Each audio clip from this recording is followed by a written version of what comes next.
नमो सिद्धाणं नमो आयर्याणं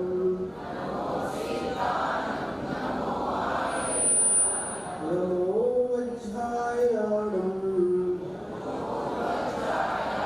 नमो लोमे सव्वसाहिनं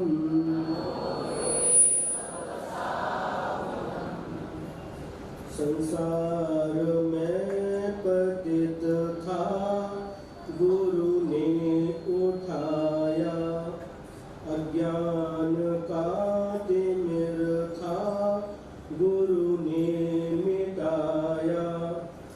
आचार्य है तरण तारण ज्ञानधारी, विद्यादि सागर गुरु जय हो तुम्हारी। विद्यादि सागर गुरु जय हो तुम्हारी।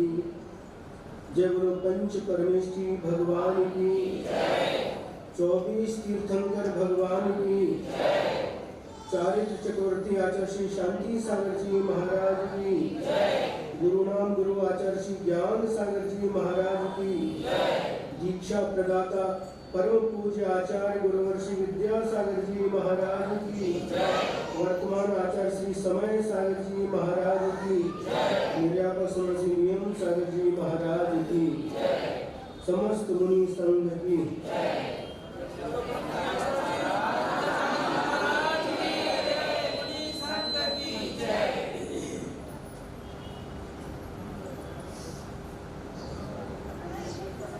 संसार में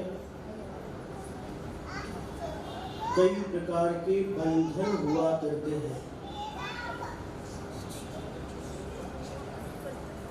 कुछ बंधन शारीरिक होते हैं तो कुछ बंधन मानसिक बंधन होते हैं। यहाँ जाओ वहां मत जाओ, इधर बैठो उधर मत बैठो, ये खाओ वो मत खाओ, इतने बजे उठो इतने बजे सो, ये सारे के सारे जो बंधन होते हैं वह सभी मानसिक बंधन कहलाते हैं। और शारीरिक बंधन तो आप लोग जानते ही हैं। जितने भी पशु जो पालतू होते हैं, गाय है भैंस है घोड़ा आदि, इनको बंधन में रखा जाता है, बांध करके रखा जाता है, ये शारीरिक बंधन होता है। तोता आदि पक्षियों को भी पिंजरे के अंदर बंद करके रखा जाता है, यह भी शारीरिक बंधन है। इसी प्रकार से अपराधी को जेल के अंदर बंद कर देते हैं तो यह भी शारीरिक बंधन होता है।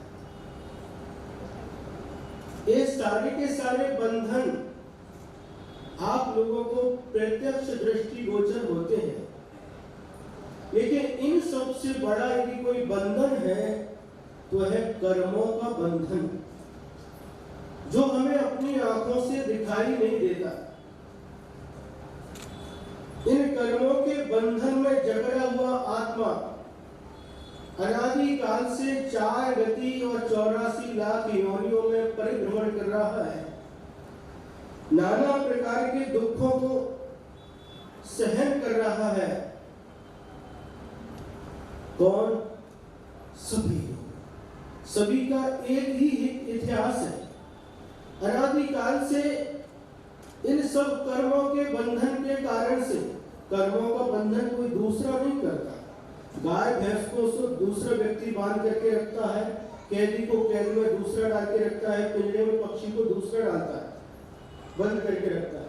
लेकिन कर्मों का बंधन जो होता है हम स्वयं करते हैं, स्वयं कर्मों को बांधते हैं और स्वयं उस कर्मों के बंधन में बंध जाते हैं।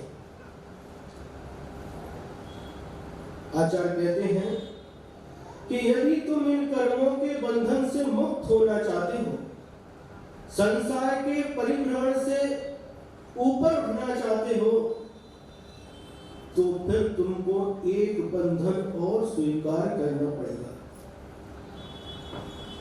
एक कैसी बात है? एक बंधन से ऊपर उठने के लिए दूसरे बंधन की आवश्यकता। हाँ, कौन सा बंधन? धर्म का बंधन। यदि कर्मों के बंधन को तोड़ना चाहते हो, कर्मों के बंधन से मुक्त होना चाहते हो, तो धर्म के बंधन को स्वीकार करना पड़ेगा। संयम के बंधन को स्वीकार करना पड़ेगा, तो आप कर्मों के बंधन से मुक्त हो सकते हैं। महाराज, संयम का बंधन भी बंधन होता है। आप लोगों की दृष्टि में तो वह बंधन ही होता है।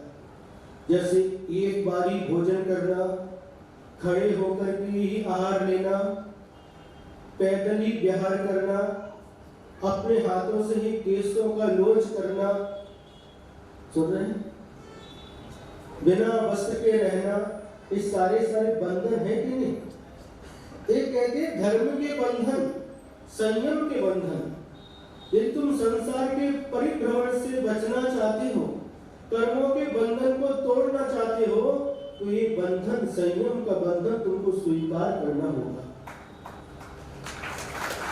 बिना संयम का बंधन स्वीकार किए बिना, बिना धर्म का बंधन स्वीकार किए बिना तुम संसार के बंधन से मुक्त नहीं हो सकते। आचार्य कहते हैं, यदि वास्तव में तुम दुखों से मुक्ति चाहते हो, तो तुमको इन चार की शरण को प्राप्त करना होगा। चत्तारि शरणं पवज्जामि, मैं इन चार की शरण को प्राप्त होता हूं। अरहंते शरणं पवज्जामि, अरहंत परमात्मा की शरण को मैं प्राप्त होता हूं। सिद्धे शरणं पवज्जामि, सिद्ध परमात्मा की शरण को मैं प्राप्त होता हूं। साधु शरणं पवज्जामि, और साधु परमेष्ठी अर्थात आचार्य परमेष्ठी, उपाध्याय परमेष्ठी और साधु परमेष्ठी की शरण को प्राप्त होता हूं। केवली परिणतम धम्मम शरणं पवज्जामि, और केवली भगवंतों ने जिस धर्म को बताया है, ऐसे धर्म की शरण को मैं प्राप्त होता हूं। संसार के दुखों से बचने के लिए इन चार की शरण को प्राप्त करना होगा। संसार के दुखों से बचने के लिए इस संयम की शरण को प्राप्त करना होगा, क्योंकि अतीत काल में इन दुखों से मुक्त होकर के जितने भी सिद्ध परमात्मा बने हैं, इन्हीं चार की शरण को प्राप्त करके बने हैं। चाहे वो तीर्थंकर भी क्यों ना हो, तीर्थंकर भी जब तक घर में रहते हैं, राज्य करते हैं, वैभव के बीच में रहते हैं, तब तक उन्हें इन बंधन से मुक्ति नहीं मिलती। वह भी इन बंधन को तोड़ने के लिए संयम की शरण में जाते हैं। तीर्थंकर के पास क्या कमी है? यहाँ के विशावा नगर के मूल नायक श्री शांतिनाथ भगवान है, बाजू में कुंथुनाथ भगवान है, और एक बाजू में अरहनाथ भगवान है। ये तीनों ही तीर्थंकर भी थे, चक्रवर्ती भी थे और कामदेव भी थे। तीर्थंकर किसे कहते हैं आपको पता है, और चक्रवर्ती किसे कहते हैं? 6 खंड का अधिपति, जिसकी 96,000 रानियां होती हैं, 84 लाख हाथी, 18 करोड़ घोड़े और 365 दिन के रसोइया रहते हैं। आज सुबह जो भोजन बनाएगा, दूसरे दिन दूसरा रसोइया बनाने वाला दूसरा, तीसरे दिन तीसरा। इस प्रकार का वैभव का, 9 निधि 14 रत्न का स्वामी, ऐसे चक्रवर्ती, तीर्थंकर और कामदेव सबसे सुंदर रहते हैं। ये सब छोड़ करके, कैसे जीवन तृण के समान छोड़ करके, इस राज वैभव सब लक्ष्मी को छोड़ करके मोक्ष लक्ष्मी को प्राप्त करने के लिए क्या किया? जिन दीक्षा धारण की, संयम को धारण किया, और हम सभी के लिए यही मार्ग बताया। यदि तुम भी इन बंधन से मुक्ति चाहते हो, कष्टों से मुक्ति चाहते हो, इस संयम की शरण में आना पड़ेगा, संयम को धारण करना पड़ेगा, रत्नात्रय की आराधना करना होगा, तभी तुम इन बंधनों से मुक्त होकर के निर्बंध अवस्था को प्राप्त कर सकते हैं। सुन रहे आप लोग? आज वही दिन है जब शुरुआत हुई थी इस मोक्ष मार्ग की, शुरुआत में हम और हमारे एक मित्र थे सर्वेश जी, जो आज मुनि श्री प्रणम्य सागर महाराज जी के नाम से जाने जाते हैं। जब निकले थे तो दोनों साथ में निकले थे। योग ऐसा था, आचार्य उस समय रामटेक में थे, 1994 की बात है, और हम लोग बच्चे थे। हमने बीकॉम फाइनल का एग्जाम दिया था और वो सर्वेश जी ने बीएससी फाइनल का एग्जाम दिया था। 19 वर्ष की उम्र थी, तो हम लोग उस समय वहां ऐसा वातावरण नहीं था कि मोक्ष मार्ग में आगे बढ़ने के लिए कोई सहयोग करे। तो हम लोग अकेले में मिलते थे, प्लान बनाते थे, योजना बनाते थे कि कैसे जाना, क्या जाना। पत्र लिख करके एक दिन रख करके गए कि अब बिना बताए पैसा इकट्ठा किया, जानकारी ली कैसे कैसे रेलवे से कहाँ जाना पड़ेगा। सब जानकारी लेने के बाद एक ऐसा योग आया, आचार्य पुष्पेंद्र सागर महाराज जी उस समय शुकोहाबाद गांव के पास ही आए। तो जब उनकी एक पुस्तक देखी और उस पुस्तक में परिचय पढ़ा, उसमें लिखा था इन्होंने ब्रह्मचर्य व्रत, क्षुल्लक दीक्षा और ऐलक दीक्षा आचार्य विद्यासागर महाराज जी से ली।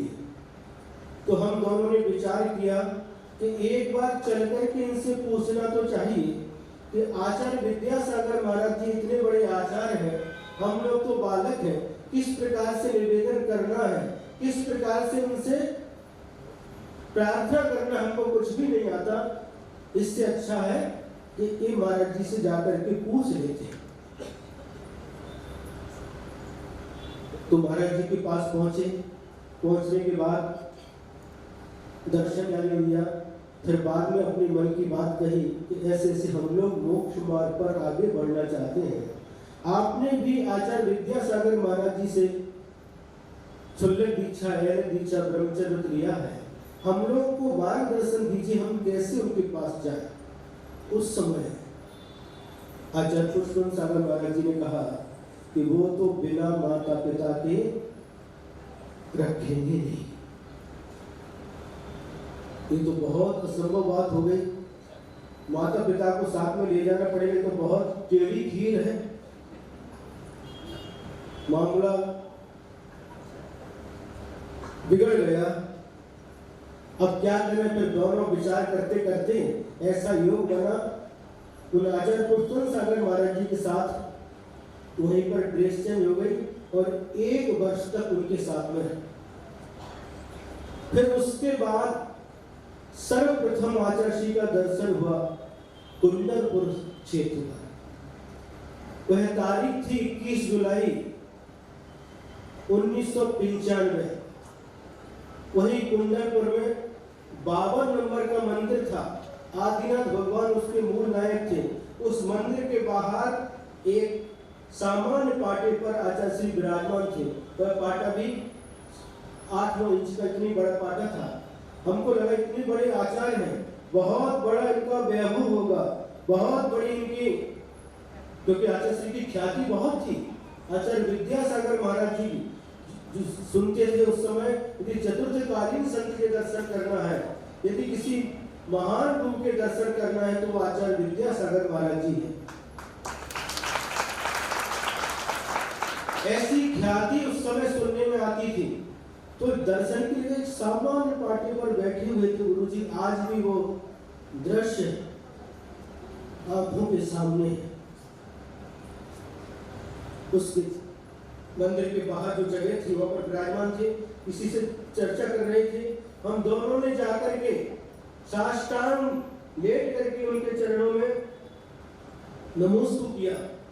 गुरु जी ने चेहरा इधर किया और देखा और आशीर्वाद, ब्रह्मचारी जी आशीर्वाद। मुख से बोले, कहां से आना हुआ? क्योंकि जी कानपुर से। अच्छा, पुष्पेंद्र जी के पास से आए हो? जी अच्छा से। तो पहले ऐसा सुनते थे कि वो दूसरे के शिष्य से बात नहीं करते, आशीर्वाद नहीं देते, आहार नहीं लेते, वैयावृत्ति नहीं कराते, ऐसी कुछ बातें सुन करके रखी थी। तो हमें तो ये अपेक्षा नहीं थी, सिर्फ दर्शन करने की बहुत उत्कंठा थी। क्या होता है देखेंगे, नसीब कहाँ ले जाता है, कैसा होता है वो देखेंगे। और जब गए, गुरुजी ने आशीर्वाद दिया, मन गदगद हो गया। गुरुजी ने फिर प्रतिक्रमण किया, हम लोग बाहर बैठ करके हाथ जोड़ करके देखते रहे। घंटी बजी, सब उस समय मुनि निवास नहीं था वहां पर, सभी मुनि महाराज मंदिरों में रहते थे।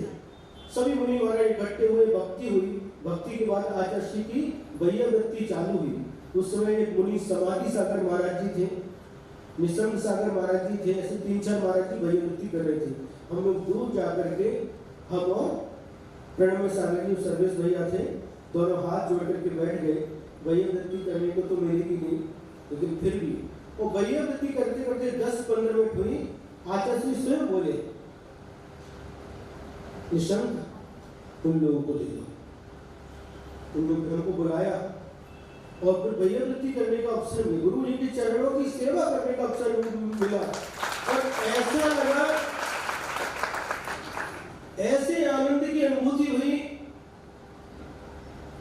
कि हमने, जैसे आप लोग बोलते हैं ना, गुरु चरणों में स्वर्ग पा लिया है, ऐसे स्वर्ग में ही आ गए, ऐसी अनुभूति हुई। वैयावृत्ति करने का अवसर मिला। फिर इसके बाद में दूसरे दिन प्रातःकाल भक्ति के बाद आचार्य श्री बड़े बाबा के यहाँ जाते थे, उसके पीछे जंगल के लिए जाते थे। तो हमने कमंडल के लिए निवेदन किया, गुरु जी ने सहजता में अपना कमंडल हमारे हाथ में दे दिया और खुशी। फिर चलने लगे, चलते चलते क्या हुआ, एक ऐलक जी थे, उनने कमंडल हमारे हाथ से ले लिया और अपना कमंडल हमको पकड़ा दिया। पता नहीं आचार्य श्री को कैसे भास हुआ, आचार्य श्री ने पीछे मुड़ करके देखा और बोले, ए उनके हाथ में दे दो कमंडल। वापस हमारे हाथ में कमंडल दिलवा दिया। गए, बहुत खुश, बहुत आनंद। इसके बाद जंगल गए, जंगल से आकर के पहले पुराना बड़े बाबा का मंदिर था, उसके बाहर चरण धोए आचार्य श्री के, और लौटते समय उनको प्रणव सागर जी को कमंडल दे दिया। ये हो गया। फिर जब आहार चर्या के लिए उठे तो हम लोग भी पीछे पीछे पहुंच गए। पता नहीं गुरुजी आहार लेंगे कि नहीं, हमारे हाथ से मन में एक शंका तो थी, लेकिन गए पीछे खड़े थे। और उस दिन भी शायद हमको ध्यान में उज्जैन के चौके में आचार्य श्री का आहार हुआ था और हम तो पीछे खड़े थे। फिर गुरुजी ने स्वयं इशारा करके बुलाया, उनके हाथ में दे दो तो।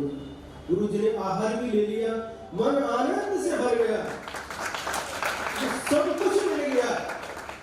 और फिर एक दिन मौका देख करके हम दोनों ने गुरुजी से निवेदन कर दिया, गुरुजी आपके चरणों में रहना चाहते हैं।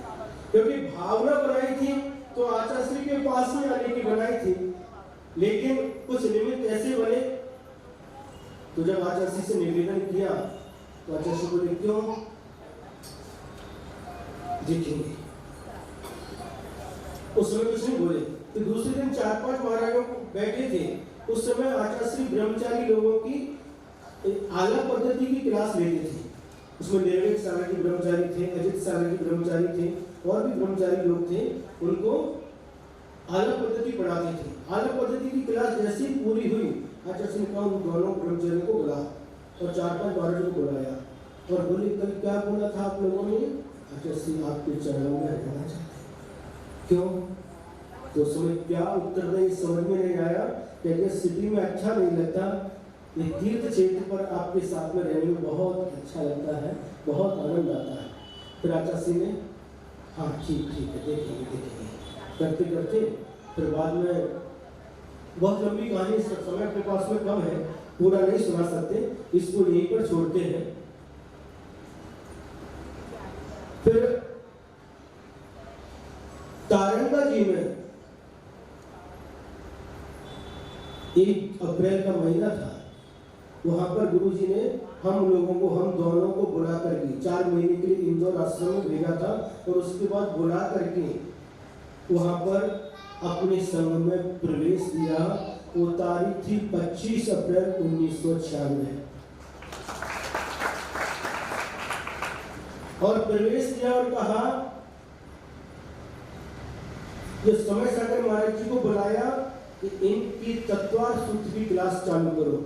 और हम दोनों को पूज्य समय सागर महाराज जी ने उसी दिन से तत्वार्थ सूत्र पढ़ाना प्रारंभ किया था। इस प्रकार से एक क्रम चलता रहा। फिर बाद में अपना स्वास्थ्य थोड़ा प्रतिकूल रहता था, बार बार बुखार आता था, फिर भी आचार्य श्री निरीक्षण करते रहते थे।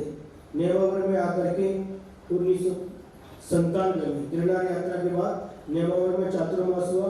वहाँ प्रणव सागर जी और भी लोगों को 7 महाराज को क्षुल्लक दीक्षा दी ब्रह्मचारियों को। उस समय हमने भी निवेदन किया तो आचार्य श्री बोले, आपके स्वास्थ्य से मुझे अभी संतुष्टि नहीं है, आपको बार बार बुखार आता है, दीक्षा देने के बाद बुखार आए तो कैसे करेंगे, थोड़ा और स्वास्थ्य को अच्छा बनाओ, उसके बाद देखेंगे। प्रणव सागर की क्षुल्लक दीक्षा हो गई, एलक दीक्षा हो गई और मुक्तागिरी में 11 फरवरी के दिन अभय सागर जी आदि 9 मुनि दीक्षाएं दी। इस प्रकार से फिर इसके बाद में जैसा भी सुपार सागर महाराज जी ने बताया, आज के ही दिन नेमावर सिद्ध क्षेत्र पर एक साथ 23 मुनि दीक्षा हुई थी। कितनी? 23, 24 होनी थी, 24 तैयार थे, लेकिन उसी समय किसी कारणवश एक दीक्षा कैंसिल हो गई। 24 में 2 एलर्जी थे। ऋषभ सागर महाराज जी सबसे बड़े थे, उसमें दूसरे नंबर पर अजित सागर जी, ये दोनों एलर्जी थे और संभव सागर जी क्षुल्लक थे। और फिर इसके बाद में 20 ब्रह्मचारी थे। एक साथ 23 दीक्षा आज के दिन गुरु के कर कमलों से प्राप्त हुई थी।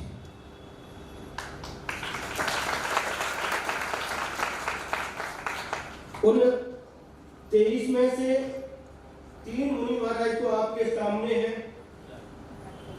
मुनि श्री अजित सागर जी महाराज गंज वासोदा में हैं। मुनि श्री संभव सागर जी, मुनि श्री चंद्रबाबू सागर जी, मुनि श्री अरय सागर जी, मुनि श्री मल्ली सागर जी, ये 4 महाराज कुंडलपुर में हैं। मुनि श्री पद्म सागर जी दमोह में हैं। मुनि श्री श्रेयांश सागर जी सागर में हैं। मुनि श्री पूज्य सागर जी कटनी में हैं। मुनि श्री विमल सागर जी, मुनि श्री अनंत सागर जी, मुनि श्री धर्म सागर जी वासा में हैं और कुंदू सागर मुनि महाराज जी कर्नाटक में हैं। ऐसे इस प्रकार से ये सभी मुनि महाराज उन सबको याद करते हैं आज के दिन। और आज की जो अनुभूति महाराज जी ने जैसा बताया था, रात को बैठ करके केसरोच कर रहे थे, एक पाटे पर आचार्य श्री विराजमान के सबको देख रहे थे, बहुत प्रसन्न थे। गर्मी का समय था, 46 लगभग टेम्परेचर था उस समय, 46। और ऐसे समय में अपनी दीक्षा हुई थी। बहुत बहुत आनंद का दिन था वो। 21 अप्रैल को 11:15 बजे बुलाया आचार्य श्री ने और बोले, स्वास्थ्य ठीक है? जी आचार्य श्री। कोई विकल्प तो नहीं है? नहीं आचार्य श्री। तो कल मुहूर्त बहुत अच्छा है, आपको मुनि दीक्षा देने का भाव है। ये सुनते ही आचार्य श्री के चरणों में सिर रखा, आचार्य श्री ने हाथ रखा सिर के ऊपर और बहुत आशीर्वाद दिया और कहा, एक आसन करते थे हम लोग 10 प्रतिमा थी, लेकिन कह रहे आज एक आसन मत करना, आज आपको शाम को लेना है, शाम को लेना है। थोड़ा सा बता दिया क्या लेना, ये भी बता दिया। तो कल उपवास रहेगा और गर्मी का समय है, पानी क्या क्या लेना सब बताया उन्होंने। इसके बाद में दूसरे दिन सब दीक्षा वगैरह हो गई। ये समय था, भी मंच पर ही बैठे थे, दीक्षा हो चुकी थी। और इस प्रकार से दूसरे दिन शाम को वैयावृत्ति वगैरह हो गई और स्वयं स्तोत्र पढ़ने के लिए दूसरे दिन पारणा के दिन आचार्य श्री के साथ सब बैठे थे। आचार्य श्री स्वयं स्तोत्र पढ़ते थे और सभी तीर्थंकर भगवान के नाम ही रखे आचार्य श्री हम लोगों के। तो जिनका नाम आता था उनकी तरफ देख करके मुस्कुराते थे।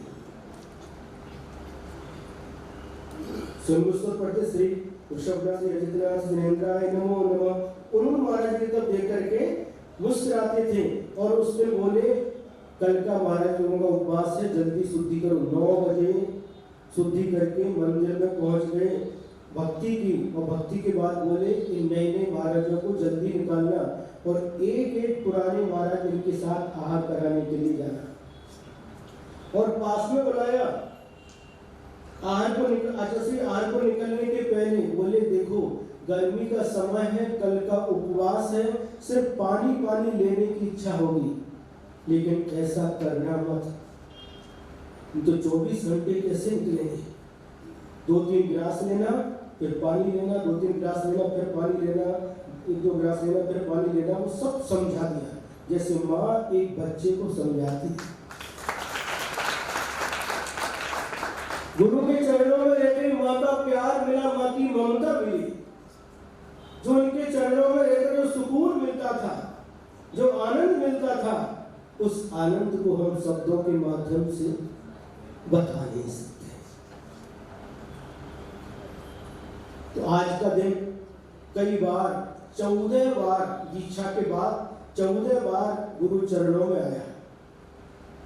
प्रथम बार अमरकंटक में जब 1 वर्ष पूरा हो गया, हम लोग दिन गिनते थे, 8 दिन हो गए, 15 दिन हो गए, 1 महीना हो गया दीक्षा को, 2 महीने हो गए, 3 महीने हो गए। जब पहला दीक्षा दिवस आया अमरकंटक में, आचार्य श्री के चरणों में जाकर के नमोस्तु किया, प्रदक्षिणा लगा करके चरण रज को सिर पर लगाया और कहा आचार्य श्री आज आपके बच्चे 1 वर्ष के हो गए। आचार्य श्री बोले हाँ। हमने कहा आचार्य श्री 1 वर्ष कैसे निकल गया पता ही नहीं चला। आचार्य श्री बोले अभिनंदन सागर जी, ये संयम की महिमा है, ये रत्नत्रय की महिमा है, पूरा जीवन भी निकल जाएगा पता नहीं चलेगा। सच में आज वैसे ही अनुभव होता है। एक एक करके 25 वर्ष हो गए, 25 वर्ष हो गए। एक बार हर वर्ष जाते थे 14 साल तक निरंतर प्रत्यक्ष रूप से गुरु चरण के दर्शन करके चरण रज को लेने का सौभाग्य प्राप्त होता था। एक बार गुरु जी बोले, क्या बोले? देखो ये बहुत जन्मों की पूंजी लगाई है, बहुत जन्मों का पुण्य इकट्ठा किया तो रत्नत्रय की निधि मिली है, इसकी तरफ हमेशा दृष्टि रखना। लोग जय जयकार करेंगे, लोग प्रशंसा करेंगे, उस पर कभी गाफिल मत हो। लोगों की जय जयकार सुनकर के उसमें गाफिल मत होना। अपना लक्ष्य की तरफ ध्यान रखना। अपना लक्ष्य क्या है? लक्ष्य को कभी भूलना नहीं। वैसे ही आज प्रातः काल भी तो जैसे महाराज जी ने बताया, यम सागर महाराज जी की तरफ से कुछ बिंदु मिले, उसमें वो बोले प्रतिष्ठा और प्रसिद्धि से हमेशा दूर रहना। प्रतिष्ठा और प्रसिद्धि से हमेशा दूर रहना। और जो आचार्य ने उस समय बताया था, महाराज जी ने वही बात बताई, ख्याति पूजा लाभ में फंसना नहीं, प्रसिद्धि चाहना नहीं। अपना लक्ष्य क्या है? दीक्षा किसके लिए? प्रसिद्धि के लिए नहीं, लोग जय जयकार करें इसलिए नहीं, किस लिए? आत्म कल्याण के लिए, आत्म सुख की प्राप्ति के लिए। इस लक्ष्य को अपन को कभी भूलना नहीं। आधा घंटा तक उनका भी उपदेश प्राप्त हुआ। बड़ों का ऐसा ही उपदेश, उनकी छत्र छाया हमेशा आनंददायी होती है। निरंतर 14 साल तक बताने के लिए समय नहीं है अपने पास में, अब और शॉर्ट करते हैं। फिर इसके बाद 14 साल के बाद जब गुरु जी के पास से रामटेक से हम लोगों का अलग विहार हुआ, हमारे साथ में मुनि श्री प्रमोद सागर महाराज जी और हम दोनों निकले थे। तो फिर इसके बाद में दीक्षा दिवस आया। कहाँ पर आया? शायद अमरावती में आया। तो उस समय हर प्रतिवर्ष मुनि प्रसाद सागर महाराज जी संग में थे, तो हमेशा उनका संदेश आता था कि आचार्य श्री ने आपको आशीर्वाद दिया। हम नमोस्तु भेजते थे और गुरु का परोक्ष रूप से आशीर्वाद प्राप्त होता था। 14 वर्ष तक प्रत्यक्ष आशीर्वाद मिला और उसके बाद में लगातार 10 वर्ष तक उनका परोक्ष रूप से आशीर्वाद प्राप्त होता था। गत वर्ष हम लोग जोड़ में थे, 24वां दीक्षा दिवस था और नमोस्तु भेजा तो प्रसाद सागर महाराज जी बोले कि आचार्य ने अलग अलग से सबका नाम लेकर के आशीर्वाद दिया। उन्हीं ऋषभ सागर महाराज जी को आशीर्वाद कहो, उन्हीं अभिनंदन सागर महाराज जी को आशीर्वाद कहो, उन्हीं सुपाल सागर महाराज जी को भी आशीर्वाद कहो। सबको नाम अलग अलग नाम लेकर के आशीर्वाद दिया। और आता कल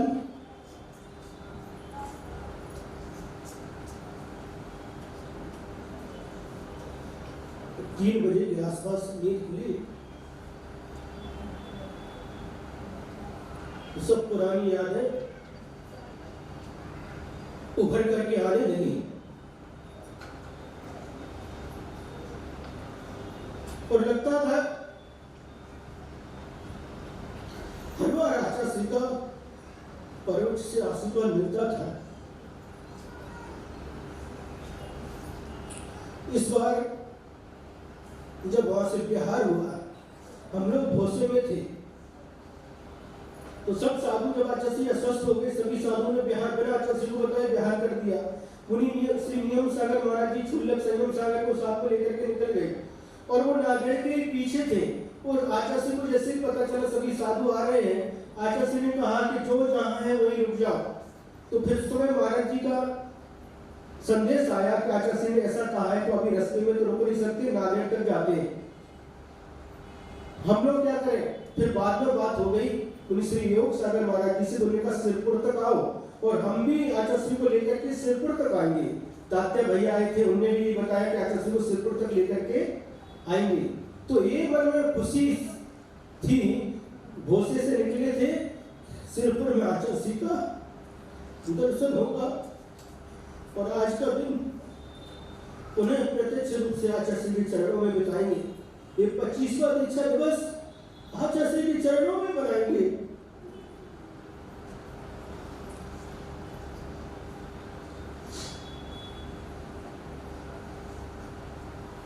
लेकिन सब कुछ अपने मन का सोचा हुआ नहीं होता। आज भले ही गुरुजी नहीं है, लेकिन फिर भी मन विश्वास नहीं करता। अभी भी लगता है आचार्य है और वास्तव में दृढ़ दृष्टि से है। आत्मा को कभी नाश नहीं होता, आत्मा कभी मरता नहीं, आचार्य है। लेकिन जिस पर्याय के द्वारा उन्होंने हमारा उपकार किया, अनंत उपकार किए, जैसे एक माँ बच्चे को पाल पोस करके बड़ा करती है, वैसे ही आचार्य ने हम बच्चों को पाल पोस करके इतना बड़ा किया। उनके अनंत उपकार है जीवन के अंतिम श्वास तक।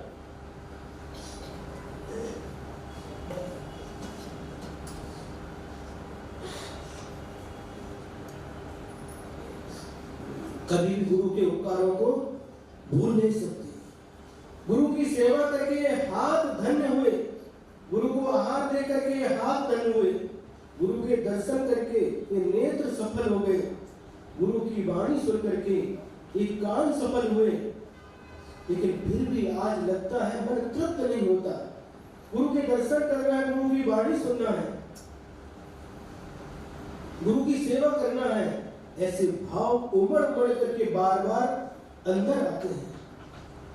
जब जिनपुर में थे, एक चंद्रकांत राम के एक श्रावक थे, बैया वृत्ति करने आते थे और बैया वृत्ति करते करते वो भजन बोलते थे। वो पंक्ति आज भी हमको, जब भी वो बोलते थे तो हमें आचार्य की याद आती थी। वो बोलते थे, दर्शन करने तेरे गुरुवर मेरा ये मन प्यासा है, प्यासा था प्यासा ही रहेगा। भक्ति में डूब के मेरा मन गीत तेरे गाता था, गाता है, गाता ही रहेगा। क्योंकि समय का अभाव है, गुरु की स्मृतियाँ बहुत गुरु की याद आ रही थी और नहीं चाहते हुए भी पता नहीं क्यों ये दोनों आंखें ऐसा हो रहा था, होता है, क्योंकि इनके गुरु के अनंत उपकार हैं। कितने उपकार गिनाए, बरसों के उपकार हैं। थोड़े समय में हम चंद मिनटों में उनको बोल नहीं सकते, बस गुरुदेव से प्रार्थना करते हैं, हे भगवान इतनी शक्ति देना कि हमेशा इस मोक्ष मार्ग पर आगे बढ़ते रहें। जो ज्ञान आपने दिया, जो आपने साधना बताई, जो आपने अध्यात्म दिया, सिद्धांत दिया, सब कुछ आपका दिया हुआ है भगवान। मेरा कुछ भी नहीं है, सब आपने ही दिया है, आपका ही है और मैं भी आपका ही हूँ। हे भगवान जीवन में कभी भी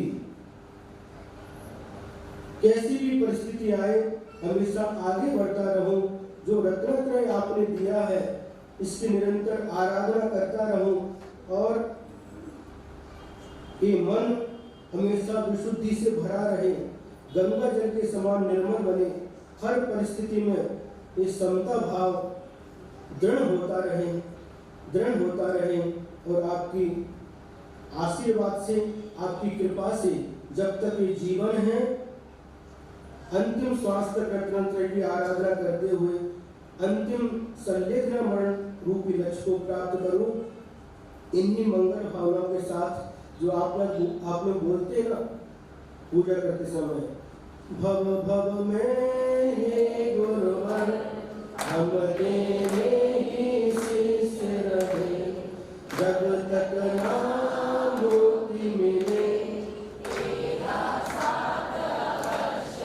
तेरा हाथ अवश्य रहे। बस एक भावना करते भगवान जब तक मुक्ति की प्राप्ति ना हो हमेशा आप ही हमें गुरु के रूप में मिले और मैं हमेशा आपका शिष्य रहूं। जब तक मुक्ति की प्राप्ति ना हो तब तक यह कार्य संपन्न हो और शीघ्र गुरु जी को और हम सबको उस परम सुख की प्राप्ति हो, अनंत सुख की प्राप्ति हो, उस सिद्धत्व की प्राप्ति हो। इन्हीं मंगल भावना के साथ जय बोलो परम पूज्य आचार्य गुरुवर्षी विद्यासागर जी।